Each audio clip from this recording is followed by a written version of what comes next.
at the Metro at Crestwood. Well, nearly 10% of employees have been a victim of bullying, leading to an increased risk of psychological harm. But who's in charge of stopping all of this and getting the most out of their employees? Anton Guinea joins us. He's a workplace safety expert, and we've had him on the program before. Anton, good to have you back. Good morning, Stephen, and thank you for having me too. Normally, we're talking about sort of physical safety, psychological harm in the workplaces. I guess, probably more front and centre than it ever has been, but still, that's an extraordinary figure, 10% of employees. Oh, absolutely, Stephen. And guess what? I found another one that Beyond Blue have done some research recently. Get this, 50% of all working Australians will experience bullying at some time in their working life. So 1 out of 2 of us, Stephen, are likely to actually be bullied and have our psychology or our emotional health affected by the person that we report to sometime in our working life. It's staggering. What do we mean when we say workplace bullying, though? Great stuff. So workplace bullying can be anything from, mate, it might just be aggressive behaviour, or it might be practical jokes, or it might be pressure.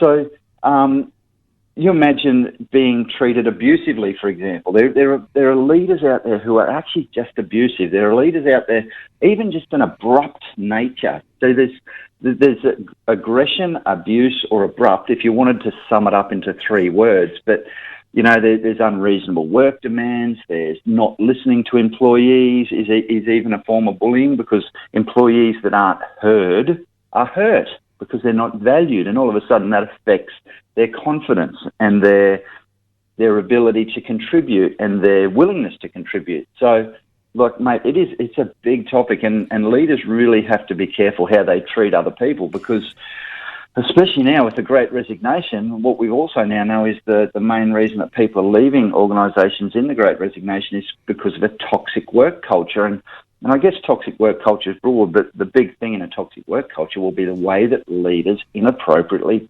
treat their teams.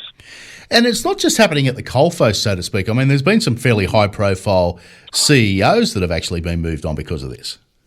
This week, Stephen, so Jack Trong from James Hardie was moved on this week, and what he got moved on for was a material breach of James Hardie's code of conduct. And the code of conduct in most organisations will be, we will treat people respectfully, we will act with integrity, we will be good humans.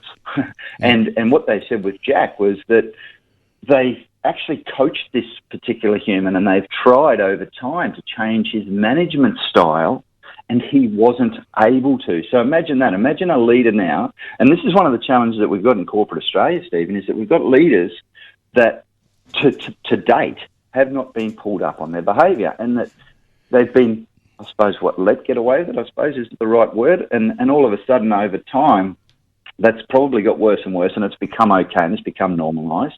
Bystanders have let it go, and finally now in 2022, Australian workplaces are saying, hey, enough, we're not tolerating being treated like this anymore. You cannot be aggressive towards us, you cannot be abusive, and you cannot be abrupt anymore, and we're going to, at the top levels of organisations, take a stand, and hopefully that'll help people in the bottom levels of the organisation. Just as an aside, I find that a bit ironic, because I kind of grew up in the James Hardie family, and the CEO back in the day was an absolute gentleman, just one of the nature's gentlemen. So I find that, it's a massive crazy, change. yeah. But I guess the biggest issue here is a lot of it comes down to personality too. I mean, you can't change a person's personality. So this can actually be a difficult thing to navigate. Oh, well said. And it does. And see, we work a lot with leaders, Stephen, so our sort of mission is to help leaders actually help their teams. And mate, as a leadership coach, that never a truer word's been said. It is so hard for someone, especially someone who's worked in this particular way for so long, to actually flick the switch and say, you know, why is this not all right anymore? I've been doing it this way for 20 years of my work, 30 or 40 years of my working life. And that what it comes down to, Stephen, is a willingness to change. And some leaders, get this, mate, they just don't understand the impact that they have on other humans. I've got to tell you, they just, they don't have that perception, they don't have that awareness, they don't have that emotional intelligence that they say, hey, I'm hurting someone here, and that's not cool, that's not appropriate. Yeah, I've worked in some environments like that myself over the years. No two ways about that. How does it manifest at the end, so to speak? I mean, what sort of impacts is it having on employees?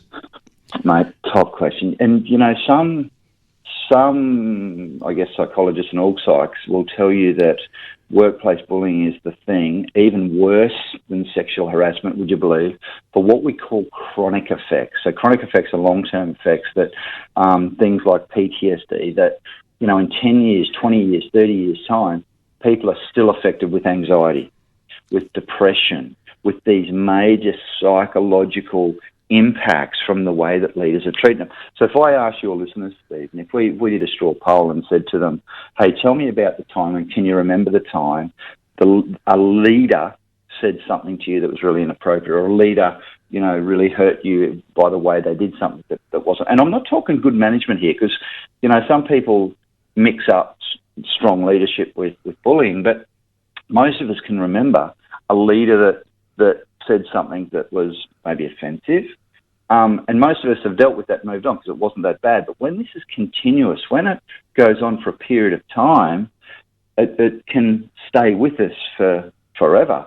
And it's those chronic impacts that people have got to go and deal with, and they've got to go and then talk to Lifeline and people like that. But what leaders don't understand is they have the ability to change our lives for the better as workers or not, and that people remember this, even if it's only a one-off comment. We remember the things that our leaders have said to us, and it's a bit like Spider-Man, Stephen, that with great power in leadership comes great responsibility, right? Yeah.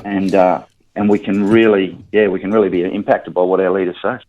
Yeah, it's certainly a minefield too, and something that all organisations need to navigate these days. Anton, always good to talk to you. Thanks for your time this morning. Thanks for having me, Stephen. See you, mate. Anton Guinea, he's a workplace safety expert and expert in leading under